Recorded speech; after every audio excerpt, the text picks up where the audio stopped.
नमस्कार मित्रांनो, स्वागत आहे तुमचं या डेटाच्या ॲनालिसिस व्हिडिओमध्ये. तर मित्रांनो, आपण जो डेटा ॲनालाइज करणार आहे आता, तो 23 तारखेसाठीचा डेटा आहे. ठीक आहे. तर मित्रांनो, आज काय झालं दिवसभरात ते बघणं इम्पॉर्टंट आहे. डेटा आपण दिला होता निगेटिव्ह आणि डेटा निगेटिव्हच आहे. ठीक आहे. डायरेक्शन ओव्हरऑल मार्केटची जी आहे ती वरती ओपन झाल्यानंतरून थोडंसं पुन्हा एक वरच्या लेव्हलला थोडंसं कन्सोलिडेट होऊन पुन्हा ते खाली येण्यासाठी प्रयत्न झालेले आहेत. तर मित्रांनो, ठीक आहे, ओव्हरऑल डायरेक्शन ही निगेटिव्हच आहे. तर हे जे 100 125 पॉईंटचे 150 पॉईंटचे जे मूव्हमेंट आहेत, ते फार मोठे मूव्हमेंट आहेत का? तर कदाचित नाही. रिझन बिंग विक्स जो आहे तो फार चांगल्या पद्धतीने वाढला आहे. तुम्ही बघू शकत असाल विक्समध्ये फार चांगली ग्रोथ झालेली आहे आणि 20-22% वरती तो विक्स आपल्याला जाताना दिसतोय. तर मित्रांनो, त्या दृष्टीने ह्या मूव्हमेंट फार छोट्या आहेत. ठीक आहे. बघा तुम्ही बघू शकत असाल तर 22.81 वर एवढ्या शॉर्ट पिरियडमध्ये तो वरती जाताना सगळं उलाढाल एकदम खतरनाक पद्धतीने चालू आहे. एफ-आयचा सेंटिमेंट कंप्लीट निगेटिव्ह आहे आणि रिटेलर करत चाललाय पॉझिटिव्ह. आज पण रिटेलरला असं वाटलं असेल, ठीक आहे यार काहीतरी न्यूज आली. एक न्यूज होती एच-डी-एफ-सी बँकेसंदर्भात, एक न्यूज होती तिकडे इराण अजून काही धमक्या देतोय त्या संदर्भात. तर काही ग्लोबल न्यूज होत्या, काही डोमेस्टिक न्यूज होत्या. ह्याच्यावर काय इम्पॅक्ट झाला मार्केटचा ते बघणं इम्पॉर्टंट होतं. तर ओव्हरऑल जी डायरेक्शन आहे ती ॲज इट इज कॅरी आहे. तर हे होतंय काय, हे वरती जे पण मूव्हमेंट्स येतात ना, तर हे एक लँग्वेज आहे त्यांची. काही शॉर्टिंग केलेलं आहे, तर ते तिथपर्यंत चालतं त्यांना. ठीक आहे, पार्टिसिपंटला कल्पना आहे. जर कॉल शॉर्ट करतायत ते, तर काही अपोझिट डायरेक्शन आहे ना, ती चालते आणि ते कन्सिडर करूनच आपण चालतो. तर मी बऱ्याच वेळा बोलत असतो 250 ते 300 पॉईंटपर्यंतच्या मूव्हमेंटसाठी आपल्या डेटावरती कुठल्याही एक प्रकारची भीती त्या ठिकाणी नसते. म्हणजे आपल्याला आपल्या स्ट्रॅटेजीजमध्ये लॉस नाही लागत. ठीक आहे. ते कसं काय ते समजून घ्यायचं असेल तर एप्रिल बॅचची अनाउन्समेंट केलेली आहे. डिटेल्स ऑलरेडी तुमच्याकडे आहेत. ठीक आहे. तर आज हे अशा पद्धतीने झाले. आता मॅजिक तुम्हाला दाखवायचं आहे.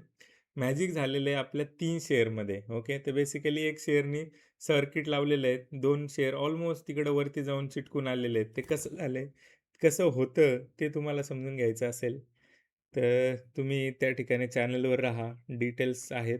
हे बघा, एकदम नॉनस्टॉप रॅली. मधल्या काळात थोडंसं या ठिकाणी आपल्याला कन्सोलिडेशन बघायला मिळालं. तर तो एक त्याचा बेसचा पार्ट आहे. तो थोडा उशिरा झाला. कदाचित आपण इथे वाट बघत होतो, इथे वाट बघत होतो. पण आपल्याला हे तर नक्की माहीत होतं, की हा जो शेअर आहे, हा आज आपला 20% चा कॅन्डिडेट आहे. ओके.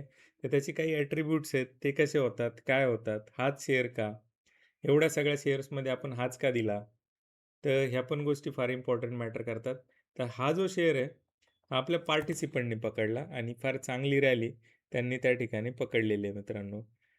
तर अशा पद्धतीचे शेअर्स हार्डली 3-4 सेशन झाल्यानंतर सुद्धा आपले पार्टिसिपंट एवढ्या स्ट्राँग रॅलीज पकडू शकतात. त्यानंतरून काही पार्टिसिपंटने हा पकडला. तर हे जे कॉमन शेअर्स येतात सगळ्यांना ते एकच एक गोष्टी फाइंड आउट होतात, की सगळ्यांचे शेअर जे आहेत ते कॉमन येतात. तर ह्याच्या पाठी काय लॉजिक आहे? तर मित्रांनो, मी जे देतोय ना, मी तुम्हाला देतोय ती थॉट प्रोसेस देतोय. मी तुम्हाला कुठलंही असं अपंगत्व देत नाहीये, की मी सांगितल्यानंतरच तुम्ही तो जाऊन घेणार हे करणार. तर असं मी कुठलंही बाय सेलचं रिकमेंडेशन किंवा हे अजिबात कुठल्याही पार्टिसिपंटला आजपर्यंत दिलेलं नाहीये, की हा बाय करायचा आहे, तो सेल करायचा आहे. मला मेसेज भरपूर येतात 20% चा शेअर कुठला? पण मी त्यांना रिप्लाय नाही देत. त्यांना मी थॉट प्रोसेस देण्याचा प्रयत्न करतो. कारण आजपर्यंत जे रिटेलरचं चुकत आलंय ना, ते हेच चुकत आलंय, की हे कुणावर ना कुणावर तरी डिपेंडंट असतात. तर ही डिपेंडन्सी कशासाठी? ठीक आहे. Actual learning, actual secrets, actual facts तुम्हाला मी सांगतोय, त्या तुम्हाला शिकायच्या असतील, तर तुम्ही शिका माझ्याकडून. फार इंटरेस्टिंग आहे. 12+ वर्षांचा ॲक्टिव्ह एक्सपिरियन्स आहे मित्रांनो, ठीक आहे. तर मी पण फार, फार, फार त्या ठिकाणी लॉसेस केलेले आहेत. बरेचसे असे बॅड फेजेस बघितलेले आहेत, की काही समजत नाही आहे. कुठेतरी कुठला टेलिग्राम घेतला, त्याच्यावर बाय सेल केलंय. कुणीतरी काही टिप्स देतोय, त्याच्यावर इनिशियल लेव्हलला काम केलेलं आहे. स्वतःहूनच काहीतरी उद्योग करून ट्रायल एंड एरर करत, करत, करत बऱ्याचशा गोष्टी उलटापालट केलेल्या आहेत. तर ह्या गोष्टी तुमचा वेळ तुम्हाला एवढा देणं शक्य आहे का? 12+ वर्ष तुम्हाला देणं शक्य आहे का? तर हे विदिन 1 मंथ पण पॉसिबल आहे. जे माझं नॉलेज आहे ते as it is me convey करण्याचा प्रयत्न करतोय. ठीक आहे. तर फी नॉमिनल आहे. तुमचा वेळ जास्त महत्त्वाचा आहे. 20 डेज तुम्ही माझ्यासाठी देणार आहे. हा वेळेची व्हॅल्यू जास्त आहे कंपेअर टू हे. तर अशा पद्धतीचा डेटा आहे. हे गोष्टी तुम्हाला शिकायच्या असतील, तर ऑप्शन करायची सुद्धा गरज नाही पडणार कदाचित आणि ऑप्शनमधल्या डायरेक्शन फार फार स्ट्राँग त्या ठिकाणी आपल्या डेटावरती आपल्याला भेटतात. तर ज्यांना भीती वाटते, की ऑप्शन कॉल पुट करून लॉस झाला आहे, कॉन्फिडन्स थोडा लूज झाला आहे, तर त्यांनी इक्विटीमध्ये ट्राय करायला काय हरकत आहे. इक्विटीमध्ये पण 20-20% मूव्हमेंट कोण देणार आहे? याच्यात भीती वाटण्याचं कारण नसतं. इक्विटी शेअर्स आहेत. ठीक आहे ना? ह्या ज्या गोष्टी आहेत त्या फार मॅटर करतात ज्यावेळी तुम्हाला मार्केटवरचा कॉन्फिडन्स जो आहे तो हललेला आहे. बरेच जण म्हणतात, की विकास मिळाल्यामुळे मी मार्केट सोडूनच दिलं होतं. पण आता तुझे व्हिडिओ बघतोय जेव्हापासून काहीतरी वेगळं सांगतोय आणि इक्विटीबद्दल सांगतोय, तर थोडीशी उत्सुकता जागी झाली. तर मित्रांनो ही उत्सुकता तुम्हाला कॉन्फिडन्स देईल एवढं मी त्या ठिकाणी कमिट करतो. तर अशा पद्धतीचं ही जर्नी राहील पुढची. डिटेल्स पुन्हा एकदा देतोय. तर थांबूया आजच्या व्हिडिओमध्ये. सेंटिमेंट अजूनही खराबच आहेत मित्रांनो. लाँग जाण्याचा कुठलाही प्रयत्न करू नका. लाँग जाण्याची वेळ येईल त्यावेळी मी अपडेट करेल. Don't worry. मी ऑलरेडी आधीच अपडेट करून ठेवेल तुम्हाला, की आता मार्केट पॉझिटिव्ह व्हायला काही हरकत नाही.